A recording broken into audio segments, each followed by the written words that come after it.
Yeah, hello then. Good evening, everyone. I'm Shashendra Rivon, security engineer here at CryptoGen. So, first of all, I thank all of you for taking time off your busy schedules on a weekday and on a peak time, taking time to join this session. I hope we add some value to your session. I hope we add some value to your time. So this will be the first session of a series of case studies that we will be doing in order to just spread some awareness regarding cyber attacks that actually compromise networks, caused harm during the last 5 years. So we have picked some high-profile cyber attacks and we will be just going through them in a with a technical and a storytelling vibe, where we try to keep the audiences interested and spread some security awareness. So today our topic, as you can see, is when NotPetya got the better of shipping giants Maersk. So this will be our first case study. As I told you, I am Shashendra Rivon, and along with me, Ravi Shankar Silva, one of our defensive specialist security analysts, will also be joining me. Hello, Ravi Shankar. Hi.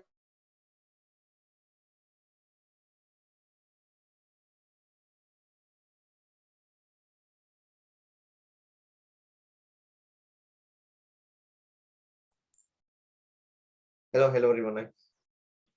Hello. Yeah. So Ravi Shankar will be actually doing a very interesting part of this demonstration, where he will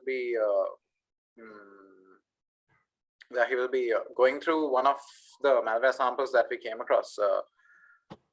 Okay, so I hope everyone is doing fine, and during these COVID times, I hope none of y'all have, even if you are contracted, I hope everyone is safe. And yeah, let's get this going then.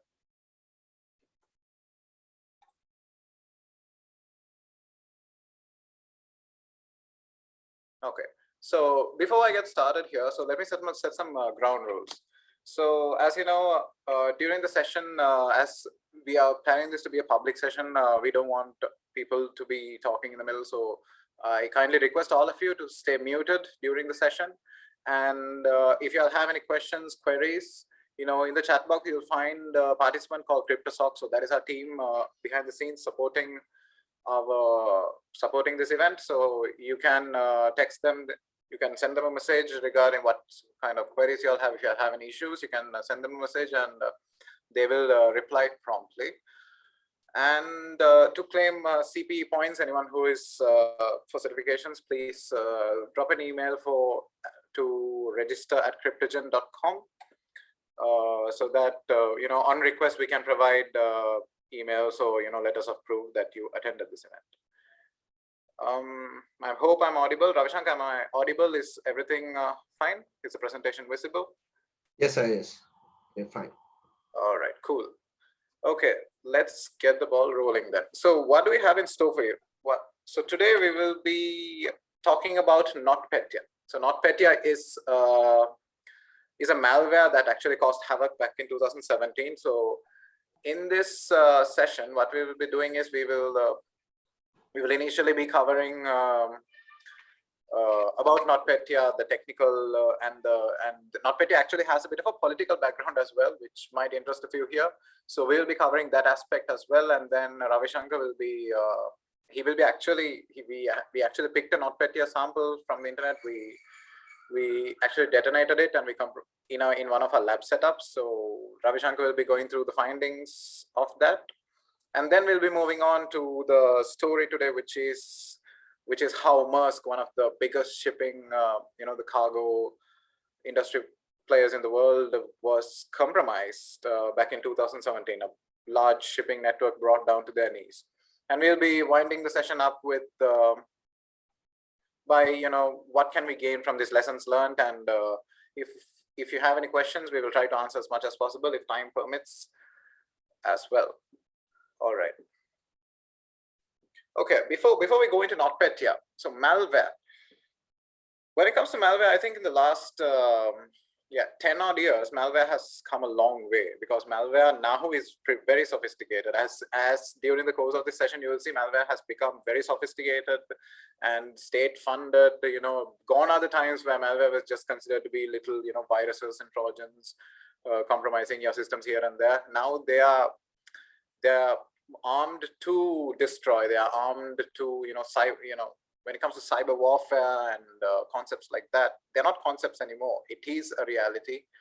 And I'm going to talk about an event that happened actually in 2017, which is 5 years ago. So from that time onwards, when you talk about now, as you can see here, Gartner actually predicts that cyber attacks will have weaponized operational technology environments to successfully harm or kill humans. So if ever there's a World War III, most of us will not be fighting with guns and weapons. So again, highlighting the malware aspects, or highlighting the topic of the day, which is malware, malicious software. So this article was taken. This was actually a piece from a report from the World Economic Forum, where they say that in 2020, malware and ransomware attacks increased by 400 odd %, which goes to show that year on year, the little viruses and the trojans we knew are becoming so much more sophisticated. And currently in a World Economic Forum, they mentioned that malware, not cyber threats. Cyber threats are a totally other source. A part of cyber threat, which is malware, is a current threat. So it is, and that same report goes on to talk about NotPetya 2.0. Well, I think by the end of this presentation, you will know what kind of effect NotPetya had back in 2017. That was the first version. So people are actually talking about a NotPetya 2.0. God knows what it has in hold. All right, so that's just to give you a background on what we are trying to spread awareness, which is basically malware. Okay, let's move on to the topic of the day. NotPetya. So what is NotPetya? So yeah, back in 2017, NotPetya, which was initially thought to be a ransomware,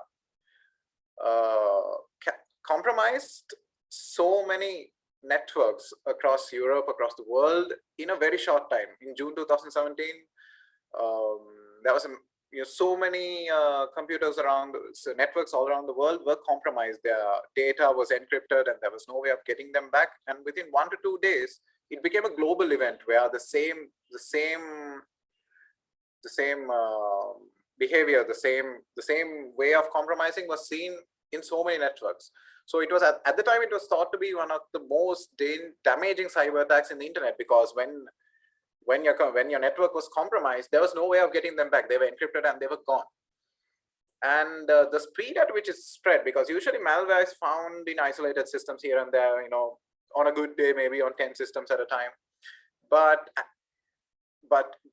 in 2017, I think with WannaCry, with Petya, and with NotPetya, ransomware, malware started to spread to so many networks at a rate of knots.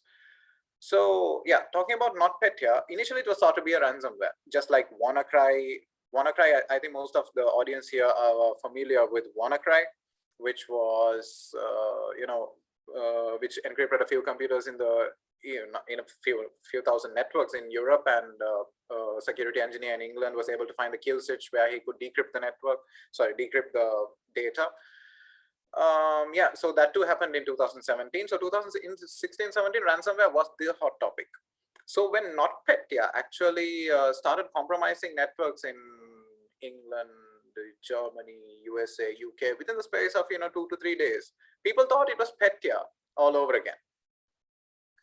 And well, not until when cybersecurity experts and researchers started analyzing this NotPetya, the behavior and compromised systems, they found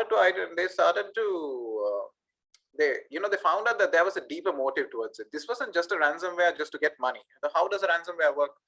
Well, your data will be compromised and you will be given a Bitcoin wallet to send some money, and hopefully, God given, they might send you a decryption key for you to recover your data. So that's more. So basically, it's a money motive thing. So when it comes to the case of NotPetya, people, security researchers and experts, they couldn't find, there was no recovery. So when NotPetya hit, you couldn't recover your data. So what was the motive behind this? So as you can see here, 2016-17 ransomware attacks were a hot topic with WannaCry, Petya, and NotPetya. And soon, as people, the cyber security community started to realize that NotPetya was not a ransomware. It had behaviors of a ransomware, but it was a cyber weapon that was designed for mass destruction. So, and that mass destruction actually had an even deeper, clearer message. What was it? So as you can see, there are two flags in the screen. One is Ukraine and the other one is Russia. Okay, so as I told you, NotPetya actually compromised few networks within few days in 2017. And when people started to analyze the pattern, they noticed something more deeper. All the networks that were compromised, most of the networks that were compromised had some sort of tie to Ukraine. Maybe they are tied to the Ukraine government, maybe they do business with the Ukrainian companies, or maybe whatnot. And NotPetya actually targeted the Ukraine power grid and their transportation systems, their health systems. Ukraine was the target. So they were targeted in a sense. NotPetya hit, and all of the data was wiped out. They didn't have power for a long time. So this was part of a political message. So, and to this day, there are theories that this is a political message. This is a state-funded malware. That there's no doubt about it. But to this day, there are theories that it might have been a Russian-sponsored threat campaign and whatnot. So that's up for the people up for debate. But yeah, so as this NotPetya has a destructive nature and a political background to it, that's what I wanted to get into you in the first few slides. All right. Moving on. So, okay, with that out of the way, now let's talk about the NotPetya, just about NotPetya. All right. So, why was NotPetya so lethal? As I told you, malware was found, ransomware attacks. Even there were many ransomware attacks up to that time, but nothing at this scale was actually seen from the birth of, from the time the internet was born. What made NotPetya so lethal was to compromise systems and networks. They used two attack vectors. One of them is Eternal Blue. I think most of us here are aware what is it. Eternal Blue was a vulnerability that was disclosed by Windows, and it was a vulnerability against SMB, the server message block protocol, where the Windows systems used to communicate with other Windows systems across the network. It's a protocol. So this vulnerability was disclosed by Windows, and it was patched as well. So Petya ransomware, not NotPetya, Petya actually leveraged this, they exploited this vulnerability to compromise systems. Okay, but as this was a very popular, and this is a very easy exploit, I think people here would know with a little bit of research, you can exploit Eternal Blue in a few minutes. So Petya actually used Eternal Blue to exploit and get into systems.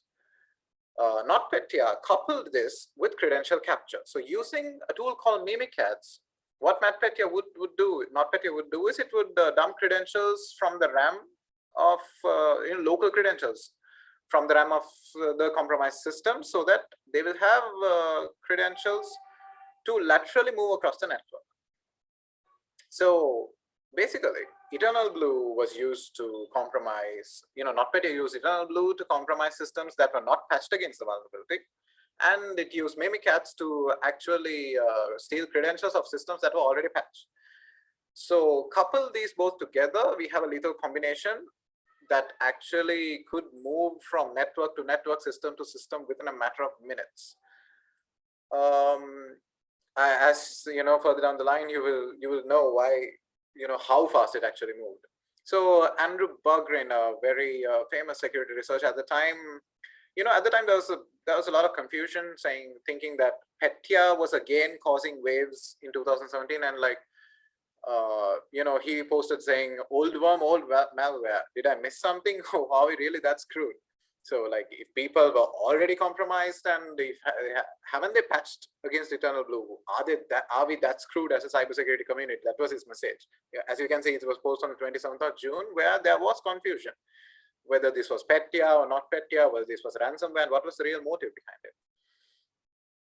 So Cisco Talos, I think most of us here are aware, the threat intelligence unit of Cisco were the first to actually reverse engineer this malware.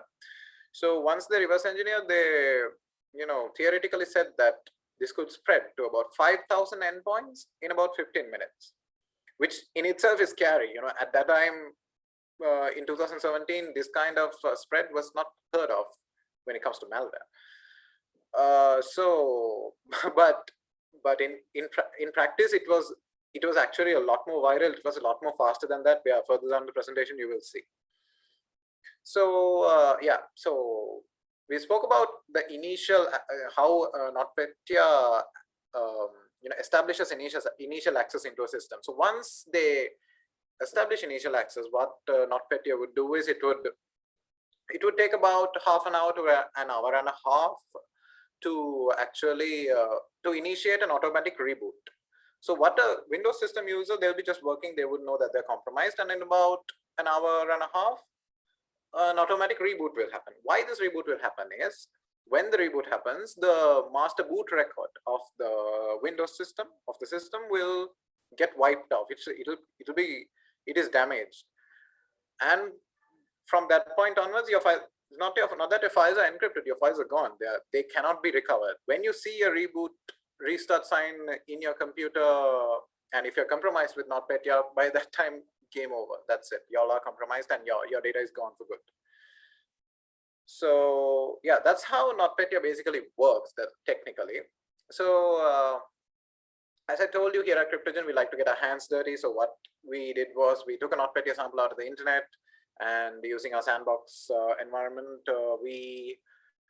we actually detonated it. So here, Ravi Shankar will be in one of our lab setups. He will be actually detonating the ransomware, the NotPetya sample to see, and we will be studying what kind of findings, what actually happens in the system when the sample is detonated.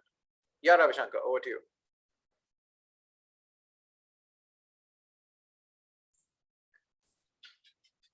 So hello everyone, I'm Ramshang Silva. I could find a NotPetya malware sample, and I did some basic analysis on the sample in the internal lab of Security Operations Center. So a Windows virtual machine was used to detonate the malware, and Remnux virtual machine was used to make an internet simulation. So this is the NotPetya malware sample which I analyzed. It is a Windows DLL file. First, I used PE Studio for the initial assessment of the malware. So here is the hash of the malware. There are 3 hashes, as you know, MD5, SHA-1, SHA-2, 5, 6. And what I did was submitting it to the virus total. So, and without a surprise, it was confirmed malicious by 61 out of 66 VT engines. Further, the community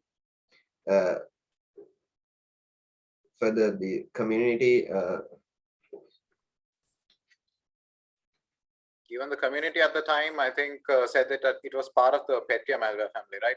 Like, yeah, because it has so many characteristics that are similar to the Petya ransomware. That was why the initial confusion was caused. Community confirmed it as it belongs to the Petya malware family, and as you can see, the system architecture is 32-bit, and there is a compiler stamp. It is 2017, which is exactly the time period where Ukraine-based companies were targeted by the malware. In the functions section, we can identify some suspicious API calls. There are many suspicious API calls, such as delete file, create process, and there are tons of them. I don't have to explain each and every one of them. So what I'm going to do now is I'm going to detonate the malware sample. So I used Process Hacker and Procmon for basic dynamic analysis. Why I'm using these tools is because they monitor and display in real time all file system activity on a Windows operating system. So I filtered Procmon to get process creates, because a malware will create many additional processes rather than its initial process. So I use the filter as operation is process create. And so by this time, what is happening in the Windows system here is the ransomware is actually running in the background. So Ravi Shankar is using Process Hacker and Process Monitor to see what sort of processes are running in the background to what is actually happening in the background. But as you can see here, the Windows user will not feel any difference at all. It's just a normal system. That's he or she will be doing their regular activities. But in the background, the ransomware is actually running. Yeah, we have to manually run the DLL through CMD. I used run DLL to run the DLL. So we have to specify an entry point too. So the entry point identifies the location of a function in a DLL. So this #1 is the entry point. And now the malware is detonated. So the system is being compromised in the background. We can see that DLL file is gone now. So there are many processes in the Procmon, and we can see the execution of the run DLL through Process Hacker. So as Rion said, a normal Windows user cannot see any difference. So I'm looking for something out of ordinary in the background with the help of Procmon. So, and I can see that there is a scheduled task created. I'm sure I did not create any scheduled task in this machine. So it looks like the first things that the malware does is creating a scheduled task to restart the machine. So we can confirm it by viewing the task schedule of Windows. So this is the task scheduler, and I detonated the malware around 10:15, and the restart is scheduled from an hour after the initial detonation. So why do you think the restart is necessary? So as you can see, my files are not yet encrypted by the malware. So restarting may require to encrypt the files as well as to destroy the contents of the master boot record. So moving on with the analysis, we can see some HTTP traffic towards my subnet, and each and every URL ends with the word admin. So this is unusual, right? So what it actually trying to do is spread to the other machines in my local area network through admin shares. So admin share is present on all Windows systems, and normally it is used to perform system updates via network. So NotPetya takes advantage of this share to spread itself. That is why it is one of the fastest spreading malware. It can laterally move through the network. And this is where the Mimikatz aspect of the malware comes into play, where Mimikatz is used to dump the local privileges, and those credentials are run against all these admin shares to see whether they can access these local low network admin shares. Yeah. So then I analyzed the strings of the malware sample. So analyzing the parent process, parent run DLL process resulted in nothing actually, because actually this is the legitimate run DLL32 process, and nothing unusual could be found here. So what I did was I analyzed the strings of the child run DLL32 process, and many interesting strings could be identified in this run DLL32 process. So moving on, this particular string is interesting. As you can see, actually it is the ransom note, right? So it says my important files are encrypted, and they are no longer accessible, and so it may be the ransom note. So there is a Bitcoin wallet too, right? So send your Bitcoin wallet, and this is the Bitcoin wallet ID, and there is an email too. So this may be the attacker's email.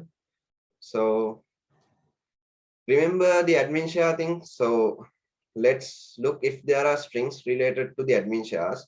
So we can filter it as admin $. And as you can see, there are plenty of strings related to the admin shares. So what this malware is doing is this: it searches for any file path in the local area network which has admin $. So this particular string looks interesting. So this command is used to clear all of the event logs as of the disk events related to NotPetya, so that no trace of execution of ransomware will be left. So it can be considered as an anti-forensics technique. And there are many other strings as well. So so this is the shutdown command we saw earlier.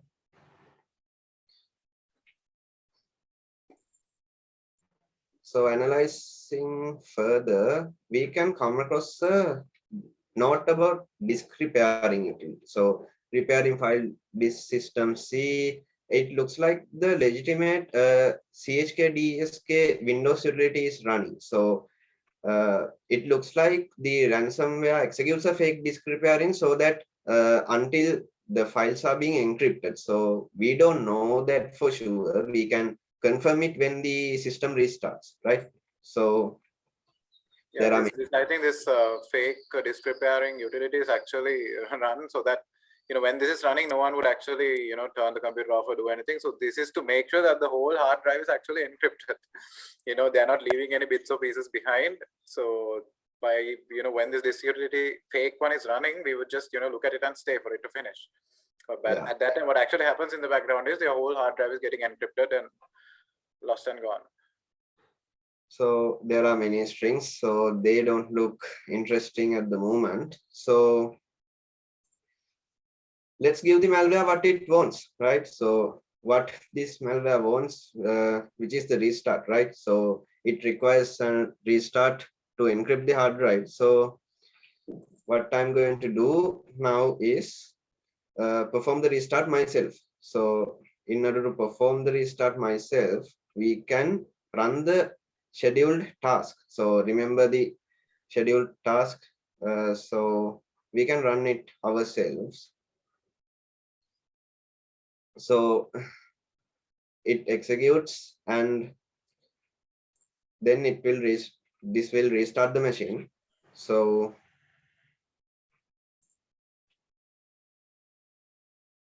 while restarting, the first thing appears is the fake disk repairing utility, which we came across when analyzing the strings.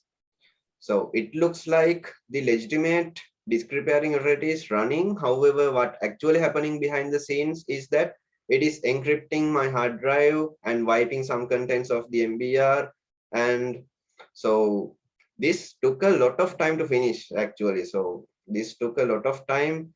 And so this malware is actually a wiper which deletes files. So although the ransom is paid, recovering files is not possible.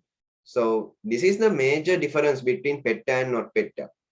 The damage made by Petya can be decrypted, whereas the damage caused by NotPetya is not repairable. So this malware is used for destruction rather than financial gain.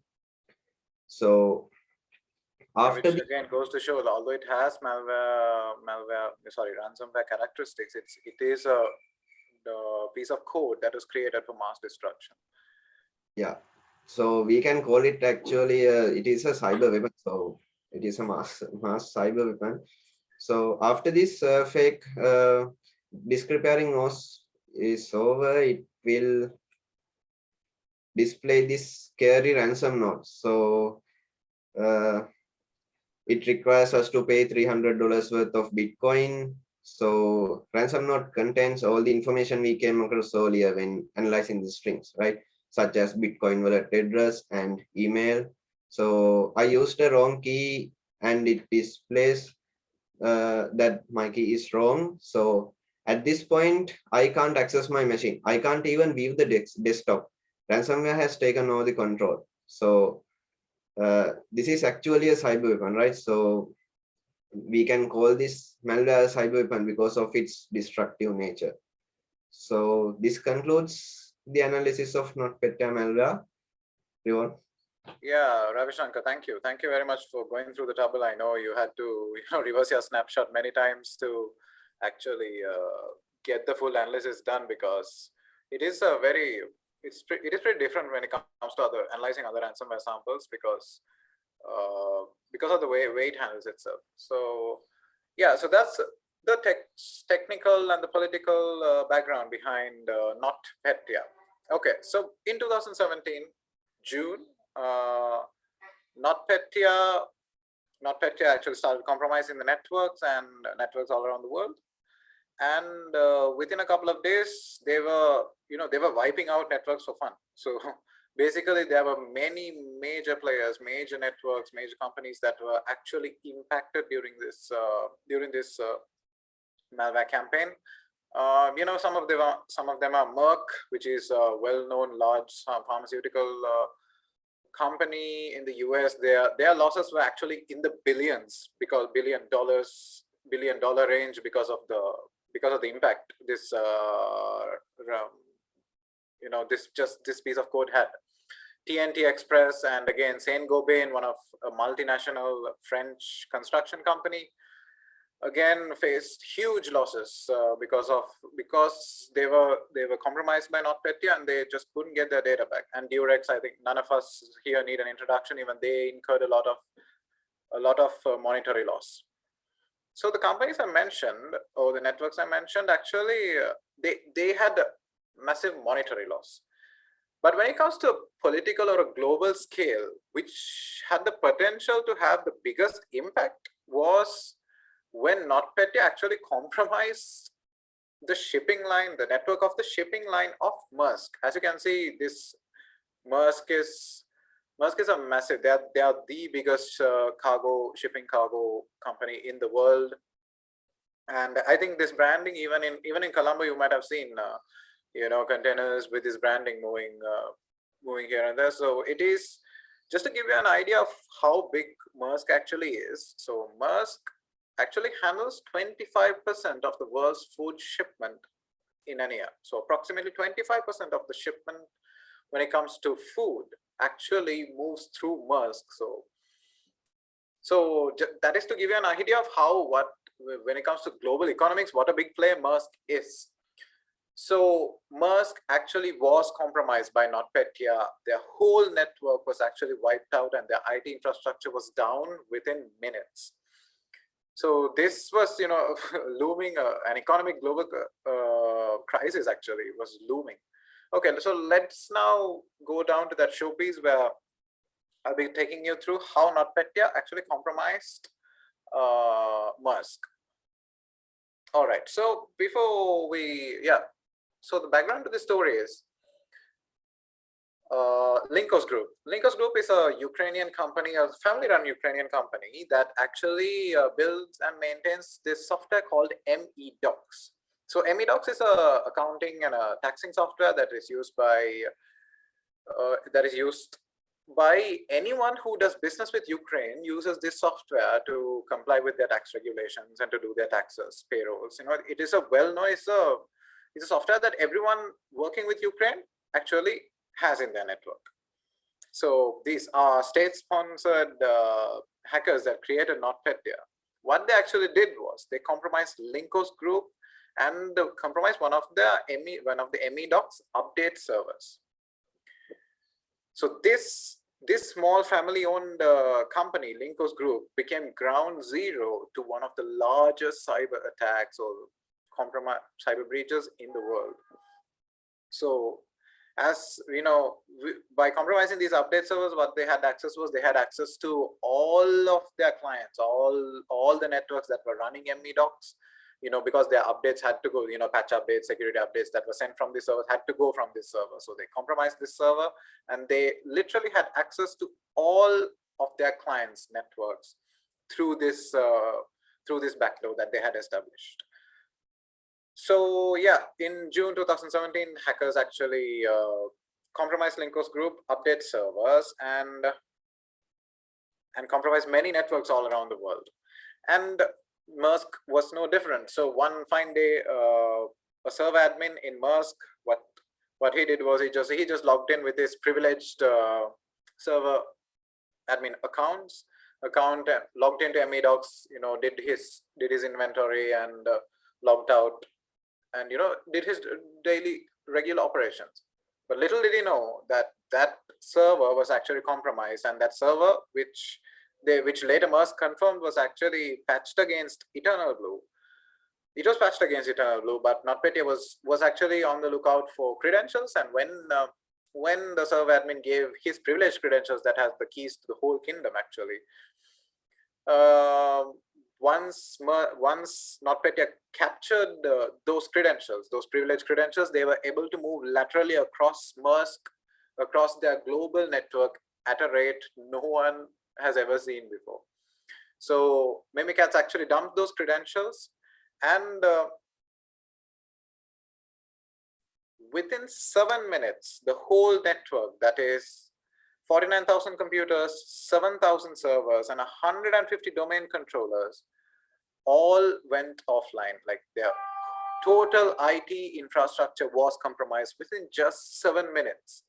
So just imagine, the biggest shipping cargo company in the world brought to its knees. Their IT infrastructure was completely down in 7 minutes just because of a piece of code. So that's the impact NotPetya actually had. They compromised the whole network within minutes, and Maersk, they were looking at crisis. Not only them. So if Maersk goes into crisis, it's like a global event, because they have thousands of vessels at sea at any given point. They have so many cargo that is moving in and out of country, so much shipment. So so all of them were at risk of going to a sudden standstill.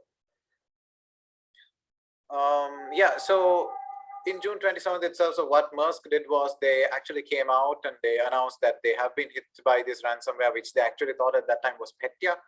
They came out, they offered a statement, and all of their partners, governments, the whole world knew that Maersk was compromised, and they couldn't go through the processes to actually clear, go through the processes to take shipment, to clear customs and whatnot. So what was the impact here? So with the whole IT infrastructure down, what was the impact that it had on them? So basically, all their systems were encrypted. So their primary, secondary, all their backups were attached to the network. As NotPetya took control of the whole network and wiped out, encrypted everything, they couldn't even use their backups to get back online. So their complete IT infrastructure was done for.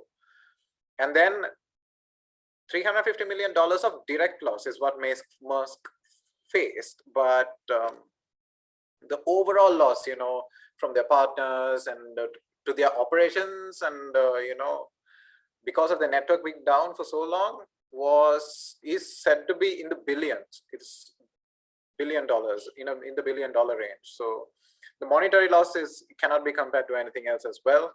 That's why this was NotPetya still considered one of the most damaging cyber attacks in the world, because how many billions have companies lost just because of NotPetya? And then, more importantly, a shipping and logistical issue, a crisis was looming worldwide. So Maersk was actually brought down to their knees to taking orders from even phones, emails, even word of mouth. So because they couldn't go through their processes, they couldn't go through custom clearances because their systems were down.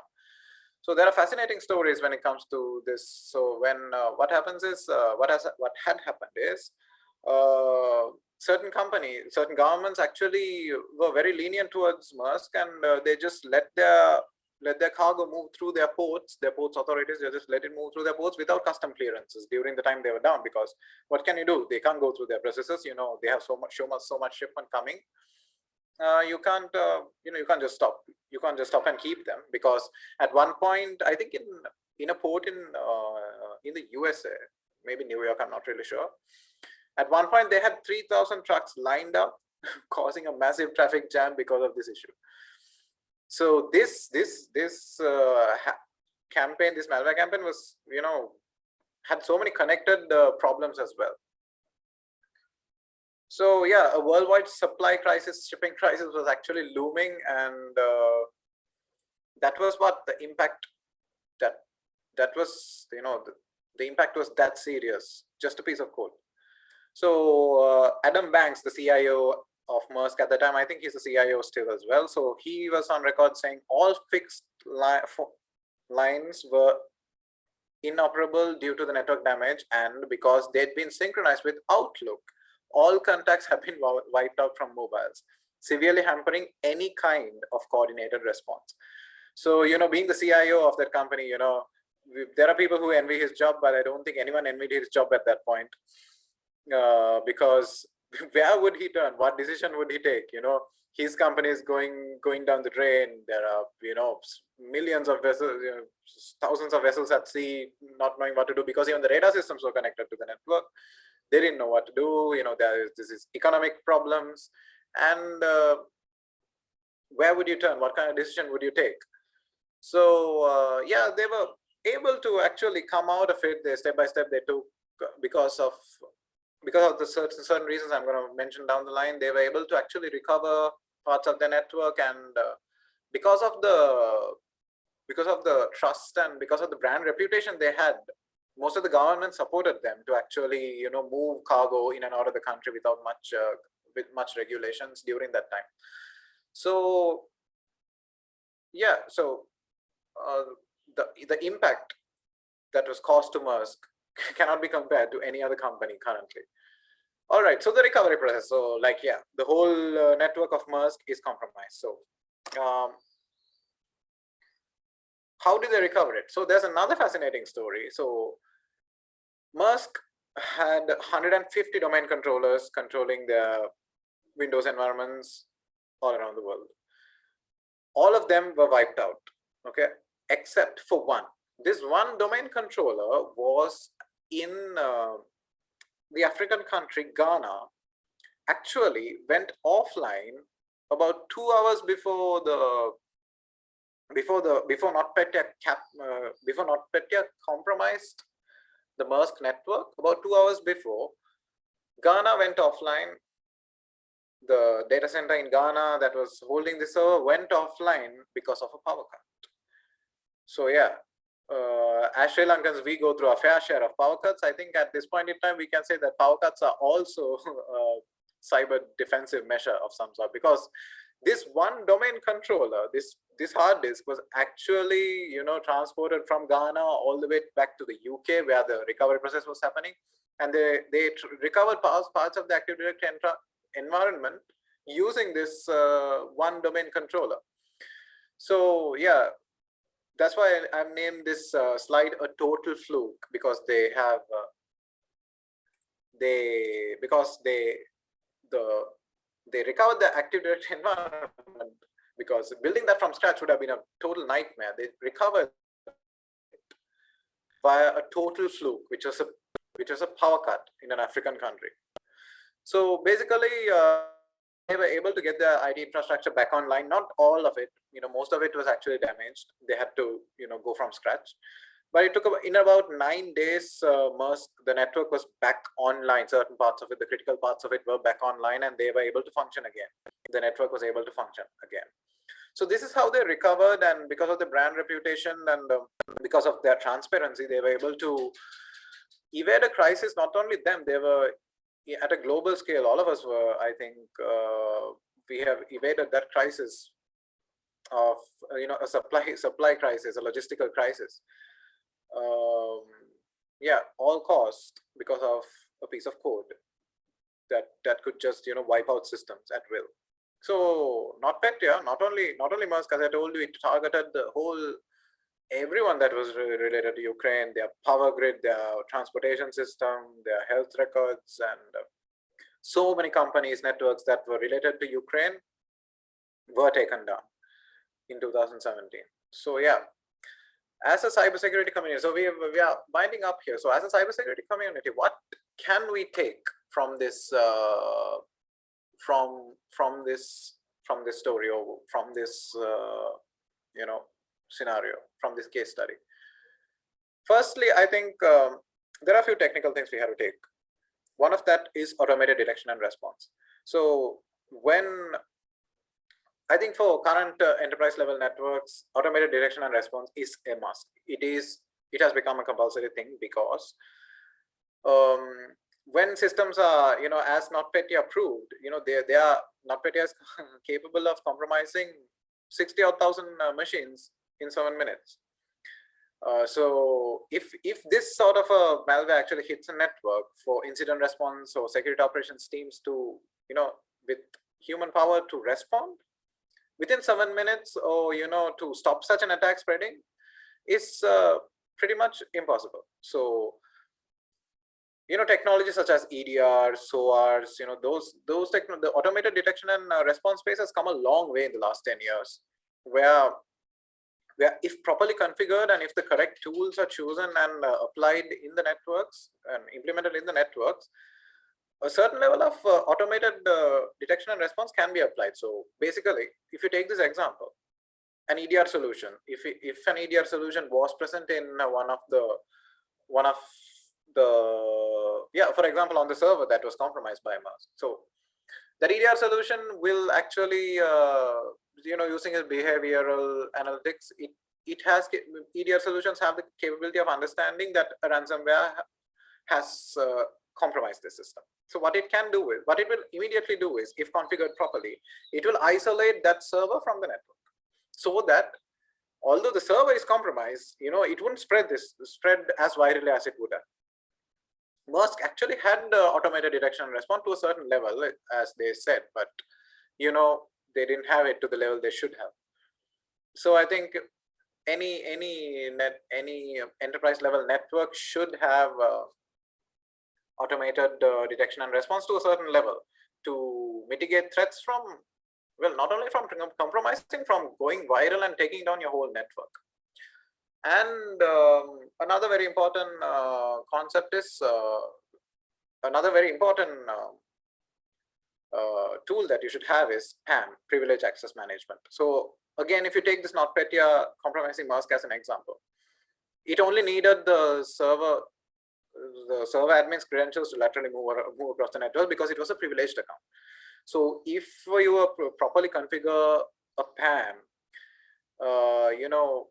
privileges provided to certain, privileges, there are no local admins, server admins, so privileges will be limited, and lateral movement of this scale would not be possible, because any given privileged account would not have such power to go through the whole network.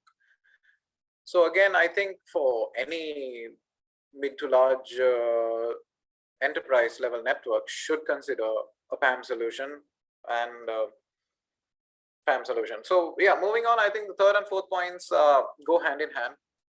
I think we would be naive to think that just tools or security solutions will get us, help us defend ourselves from the current threats that are there in the cyberspace. I think, as I told you, for the level of sophistication and the sponsorship that these threat groups are getting, they are so much ahead of us. All business continuity plans and crisis management plans should be focused on the point where, if you are compromised, what you're going to do, because you have to expect to be compromised. For example, like things such as when a functional business continuity plan, a BCP, should be in place for things such as, like, where do you pay isolated backups? Okay, so where do you place your isolated backups? How long would it take? If those backups are needed to restore systems, how long would it take? And how much of downtime are we looking at? And like, how can we minimize that downtime? And security awareness, personal training, like at a crisis moment, what sort of person are, assigned to do what, where should they look, and, crisis management plans. I think when you start doing a crisis management plan, it might look far-fetched, but I think we should look at from the point where, with no IT infrastructure at all, how can we run our core business? How can we keep the businesses alive is a thing that we should consider in crisis management plans. Because if a massive network with so much financial backing, right, like Maersk, was brought down to its knees in 7 minutes, all the rest of the networks, it's just a matter of time. We had to expect to be compromised, and you have to have plans to back up, to restore, and to actually once you're compromised, to run the core business to a certain level without an IT infrastructures or critical resources in place. Yeah, I think those are, in my opinion, the key points that we can take from this case study. There are many points that we can take. In my opinion, these are the key points. And let me wind up by elaborating on a social concept. I think another lesson learned from this, which is the value of transparency. I think that is the biggest lesson we can take out of this case study, because there is this culture in Asia. In my opinion, this is culture in Asia, especially in South Asia, like when companies are compromised, when networks are compromised, only a certain set of people get to know. The company people or the vendors who help to recover their systems, the cybersecurity people, they get to know. And like once their systems are back online, only a few people get to know. And like understandably so as well, because brand reputation is a big thing. You can't put a value on brand reputation. So but when these attacks happen, how can the cybersecurity community learn from it? They can only learn from it by if information is given, how they were compromised, and what steps they were taken to actually get back online and things like that. I think that's where big kudos has to go for Maersk. And I know the political context is a bit different here because they had to do it, but still kudos to them. They just came out, they were transparent. They just said that we are hacked, we are down. And I think that actually earned, even today, Maersk is still the biggest shipping cargo company in the world. Their brand reputation was not tarnished. They are fully operational now, and like they're still the major players. So I think as a community, as a cybersecurity community, we had to change the way of thinking and like approach this in a different way, because hackers, they in their dark web forums, and they are well connected. They are well connected and they are well sophisticated. But the cybersecurity community, I think, at certain times, especially in Asian countries, South Asian countries, they are isolated. Information stays in that country, stays in that company. I think that has to come out more. As a social concept, I think we have to change that step by step. I think the value of transparency is the biggest lesson we can take from this case study. Yeah, so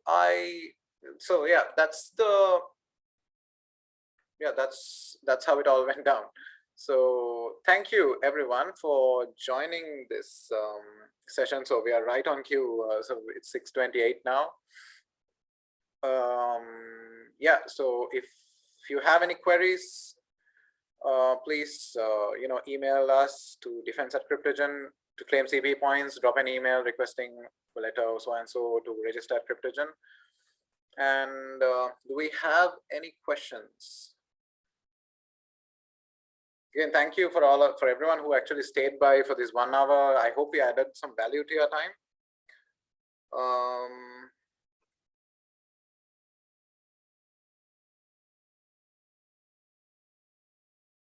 Yeah, so